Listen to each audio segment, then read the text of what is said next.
নমস্কার বন্ধুরা, আমি মামনি। ব্রেন আইকিউ 2.0 তে তোমাদের স্বাগতম। আজকে আমরা জানব দিনে কতক্ষণ মোবাইল ব্যবহার করা আমাদের শরীর ও ব্রেনের জন্য নিরাপদ, আর বেশি সময় মোবাইল ঘাঁটলে কি হতে পারে। চলো জানি আজকের ভিডিওতে। এক গবেষণায় দেখা গেছে ভারত বাংলাদেশে গড়পড়তা একজন মানুষ দিনে প্রায় 3 থেকে 5 ঘন্টা মোবাইলে কাটায়। বিশেষ করে ছাত্রছাত্রীরা অনেকেই 8 ঘন্টার বেশি সময় মোবাইলে কাটায়, যা দীর্ঘমেয়াদী ক্ষতিকর। বিশেষজ্ঞরা বলেন দিনে সর্বোচ্চ 1.5 থেকে 2 ঘন্টা স্ক্রিন টাইম নিরাপদ।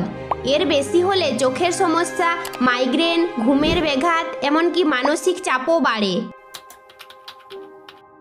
চোখ শুকিয়ে যায়, ব্রেন ক্লান্ত হয়ে পড়ে, ঘুমের সমস্যা হয়, মেজাজ খিটখিটে হয়ে যায়। প্রতিদিন নির্দিষ্ট সময় ঠিক করো মোবাইল ব্যবহারের জন্য। রাতে মোবাইল বিছানার থেকে দূরে রাখো। বন্ধুদের সঙ্গে বা ফ্যামিলির সাথে সময় কাটাও। মোবাইল আমাদের জীবনের গুরুত্বপূর্ণ অংশ, কিন্তু সবকিছুর একটা সীমা থাকা উচিত। তাই নিজেকে সময় দাও, পরিবারকে সময় দাও। তোমার মোবাইল ব্যবহারের অভ্যাস কেমন কমেন্টে লিখে জানাও। ভিডিওটি ভালো লাগলে একটা লাইক দিও, বন্ধুদের সাথে শেয়ার করো আর